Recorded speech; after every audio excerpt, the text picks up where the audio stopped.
Welcome to our deep dive on buying a house from a family trust. To begin, we will establish why this is a standard real estate transaction despite the family connection, and how to do it correctly to stay compliant, protect relationships, and maximize tax efficiency. By the end, you will understand fiduciary duties, fair market value requirements, the step-up in basis advantage, acquisition methods, due diligence, and how to avoid common pitfalls. First, we will set the big picture. Next, we will cover fiduciary duty and the FMV requirements. Then, we will move into the step-up in basis and why it can significantly reduce taxes. After that, we will compare acquisition methods. Subsequently, we will discuss due diligence and legal safeguards. Finally, we will highlight common mistakes and wrap up with key takeaways. To set the stage, even if every family member agrees, the cleanest and safest path is to treat the sale as a typical arm's-length real estate transaction. That means full documentation, independent professionals, and clear pricing at fair market value. Doing so protects the trustee, respects other beneficiaries, and avoids future disputes. Now let's address the fiduciary duty trap. A trustee must act in the best financial interest of all beneficiaries. Therefore, the property must be sold at fair market value, which is typically established by a professional appraisal. Even if the buyer is a family member, selling below market value risks breaching this duty and exposes the trustee to personal liability and potential lawsuits from other heirs. The practical takeaway is to avoid family discounts and price the home at appraised fair market value. This keeps the trustee compliant and preserves family relationships. Question: what is the safest, duty-compliant way to set the sale price when buying a house from a trust where family members are beneficiaries? Options: A. Agree on a family discount. B. Use the property tax assessment. C. Use a professional appraisal and sell at fair market value. D. Let the trustee choose any number with verbal agreement. You may pause the video now to think about the answer. We will discuss the answer in the next section of the video. The correct answer is C. Using a professional appraisal and selling at fair market value safeguards the trustee's fiduciary obligations and minimizes the risk of challenges from other beneficiaries. Next, let's explore the step-up in basis. On the grantor's death, the property's basis typically adjusts to its fair market value at that date. If the trust sells soon after, the capital gain recognized by the trust can be minimal or zero. This is why an outright purchase from the trust can be tax efficient.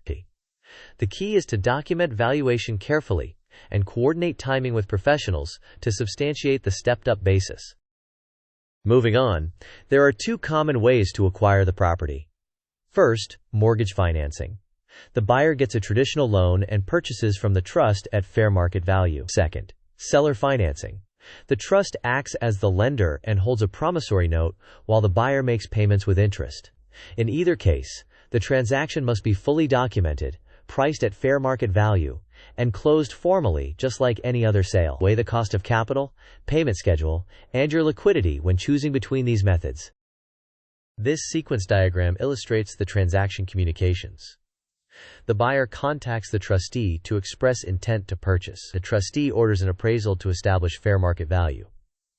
Meanwhile, the buyer contacts a lender if using mortgage financing. Both parties' attorneys review the purchase agreement to ensure compliance with trust terms and fiduciary requirements. Title or escrow opens a file, performs a title search, and prepares closing documents. Funds flow from the lender and the buyer to the title company, which then disperses proceeds to the trust. The trustee executes the deed transferring ownership to the buyer. Finally, the closing occurs, and the deed is recorded. Now let's cover due diligence. Obtain an independent appraisal to set fair market value. Ensure both the trustee and the buyer have separate legal counsel to manage conflicts of interest and interpret the trust document correctly. Order a professional home inspection to uncover issues with the foundation, roof, and major systems. Conduct a title search and secure title insurance. Review the trust agreement for the trustee's authority to sell, beneficiary rights, and any sale conditions. Keep comprehensive documentation of the purchase agreement, all disclosures, the appraisals, and closing statements. Coordinate timing to support the step-up in basis and reduce tax exposure. Question: Which safeguard best reduces the risk of future beneficiary disputes in a family trust home sale? Options: A. Skipping the appraisal. B. Sharing the same attorney. C. Independent appraisal plus separate legal counsel. D. Using only a verbal agreement. You may pause the video now to consider your answer. We'll discuss the answer in the next section of the video. The correct answer is C. An independent appraisal establishes a defensible fair market value, and separate legal counsel ensures both the trustee and buyer receive conflict-free advice, reducing the risk of future disputes. Let's compare options. With mortgage financing, you typically get competitive rates subject to credit and underwriting. The lender requires extensive documentation, and the trust receives the entire sale proceeds at closing. Payments follow a predictable amortization schedule, and taxes and insurance may be escrowed. There can be prepayment penalties depending on the loans. With seller financing, terms are negotiable with the trustee and can lead to a faster close, but the transaction must still be formal. The trust collects interest income over time, which may benefit beneficiaries. However, you may encounter balloon payments and need a robust documentation and loan servicing plan. Here is a role matrix. The trustee manages the appraisal, negotiates, and signs on behalf of the trust. The buyer obtains financing, inspections, and insurance. The appraiser provides an independent fair market value opinion, usually engaged by the trustee or trust. The buyer's attorney protects the buyer's interests, while the trust's attorney ensures fiduciary compliance and authority. Title or escrow performs the title search, handles closing, and disperses funds. The lender underwrites and funds the loan. The inspector assesses the property's condition and reports issues. This timeline depicts a typical 6-week flow. In weeks 0 to 1, parties engage attorneys, review the relevant trust provisions, and open a title file. In weeks 1 to 2, the trustee orders an appraisal, and the buyer orders a home inspection. In weeks 2 to 3, the appraisal is delivered, and the purchase price is confirmed at fair market value. Then, either the lender completes underwriting or the parties finalize seller financing documents. In weeks 4 to 5, final loan conditions are met, title is cleared, and the closing package is prepared. In weeks 5 to 6, the parties sign, funds are dispersed, the deed is recorded, and the trust receives proceeds. As we proceed, avoid these pitfalls.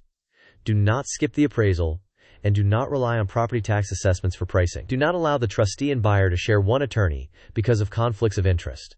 Avoid selling below fair market value, even for family, to prevent fiduciary breaches. Do not ignore inspection red flags, especially structural issues. If using seller financing, fully document the note, interest, security instrument, and servicing. Finally, coordinate timing to leverage a potential step-up in basis and minimize tax exposure. Before we conclude, a brief disclaimer. This content is for educational purposes only and does not constitute legal, tax, or financial advice. Trust and real estate laws vary by jurisdiction and by the terms of each trust. You should consult qualified attorneys, tax advisors, and real estate professionals who can evaluate your specific circumstances.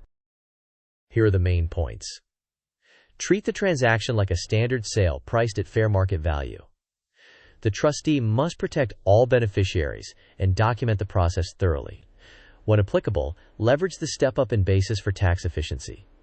Select an acquisition method, mortgage or seller financing, that fits your financing and risk profile. Finally, perform comprehensive due diligence and ensure both sides have independent legal counsel. To round things out, here is a condensed action plan. First, hire your own attorney and clarify the scope of work. Second, request the relevant trust excerpts to confirm the trustee's authority to sell. Third, order a professional appraisal to establish fair market value. Fourth, complete the inspection and title work. Fifth, finalize financing and set the closing date. Follow this structured approach to reduce risk and keep the transaction on track. In summary, protect fiduciary duties by pricing at fair market value via an appraisal. Use independent counsel and complete thorough due diligence. Consider timing to benefit from any applicable step-up in basis. Choose the acquisition method that balances cost and flexibility for your situation. Finally, document everything and close formally as if it were an arm's-length sale. Thank you for watching. If this video helped you, please like, share, and subscribe. Let us know your questions and experiences in the comments so we can cover them in future videos.